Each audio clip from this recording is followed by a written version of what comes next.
We're pulling up on a house that we purchased back in 2019 in Casa Grande on a street called Alta.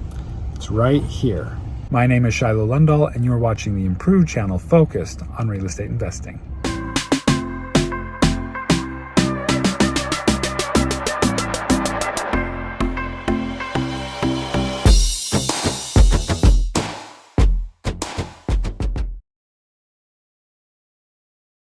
Okay, so this house that we bought, a wholesaler brought it to us, and he originally wanted to sell it for $75,000. But the problem was the house was only 1 bedroom, 1 bath, but it was 1,000 square feet. And I knew that in 1,000 square feet, I could find somewhere to put another bedroom. So we negotiated with the wholesaler and we got him down to $57,000. Then we came in, we were able to rehab the house a little bit here and there, and then we put up a wall in an extra area that wasn't really being used for anything and didn't really make sense to have it right there because it was like an extra dining room. So they had like 2 dining rooms and a family room and then 1 bedroom. So we closed off one of the dining rooms and that became the 2nd bedroom.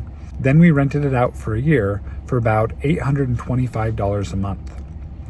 Just recently, we sold that property and we did what's called a 1031 exchange, and we bought a mobile home park in Apache Junction.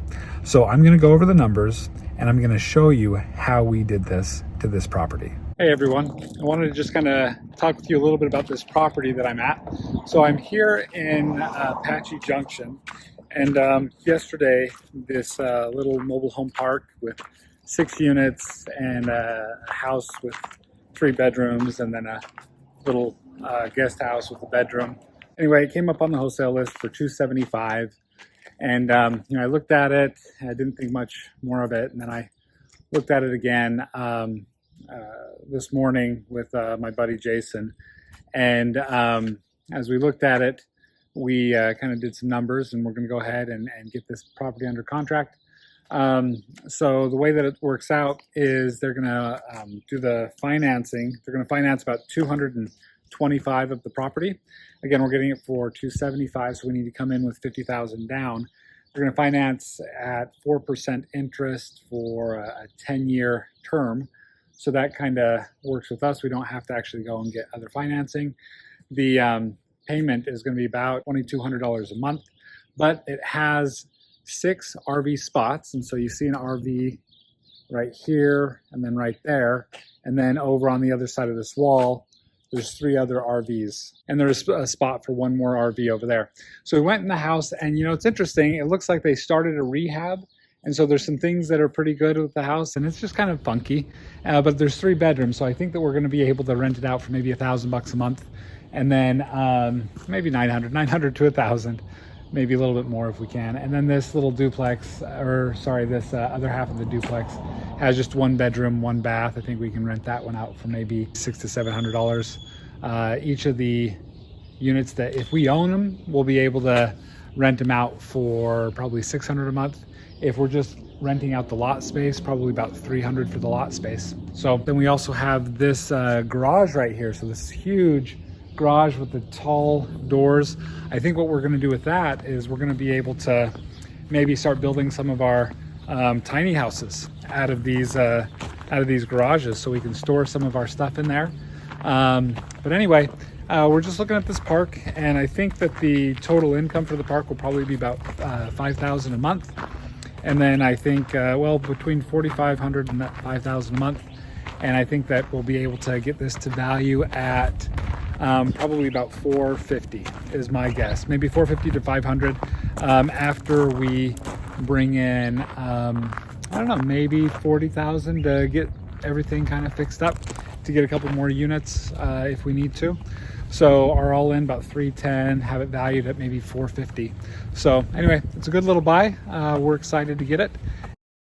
So far in this video, you saw the property on Alta down in Casa Grande, and how we bought that property, and then how we 1031 exchanged that property, and how we sold that property in order to buy that small mobile home park on Saguaro in Apache Junction. So I'm going to go over the numbers to show you exactly what it looked like number-wise in doing this 1031 exchange. Let's do it. All right, so here you have the purchase of the property on Alta for $57,000. And then there was the rehab that cost about $15,000, closing costs about $5,000. So our total cost into the property was about $77,000. The way that we funded it is we had a private money lender come in with $55,000, and then we had a secondary private money lender come in with another $20,000. So the total amount in loans that we got was about $75,000. And so the total cost was about $77,000. The total amount of loans was about $75,000. So really we were into this property only a couple of $1,000s. Then we were able to get it refinanced, and because we were able to add value to it, to where it appraised pretty high, we were actually able to suck out about $85,000 from this one property. So basically, we were into this property $0, okay? And we were in the property $0 because we were able to suck out all of the money that we had in the property, plus we were able to cash out about $5,000. So we rented the property out for about $895, and the mortgage payment was about $560, taxes and insurance about $110. So our cash flow per month was about $225 on this one little property. So a year later, after the people had moved out, we were able to get this property under contract to sell for $138,000. So our total profit, when all was said and done, was about $40,000 on this property. But rather than pay taxes on that $40,000, what we did is we did a 1031 exchange, and we put the profits of the sale of this property into the small mobile home park on Saguaro. So that property we purchased for $275,000. And the rehab on that property is going to be about $20,000. That's going to be adding a new trailer to the park and then just fixing up some of the miscellaneous things with the park. So our total into this property is going to be about $298,000, or about $300,000 when all is said and done. So the way that we funded this is we got the seller to carry back $220,000, and then we were able to bring in that $40,000 from that 1031 exchange into the purchase of this property. So additionally, we had to bring in about $17,000 in order to buy the property. But as soon as we closed on the property, we actually got another private money lender who's lent to us on several of our deals. He lent us $52,000 in second position on this property. So really, our total out of our own pocket in the end was about $5,000. So we were able to get out all of that $40,000 that we did that 1031 exchange for. We were able to actually get that money back out so that we could go ahead and use that for other projects that we're doing. Now, part of that $40,000 is going to be that $20,000 that we're going to use in order to put in another trailer into the park and also do some of that other miscellaneous repair. So as far as rents go with this property, we were able to rent out the main house to one of our subcontractors for about $1,200. And then we were able to rent out the guest house to one of his kids for another $700. And then we were able to rent out 4 of the trailers for about $600 each.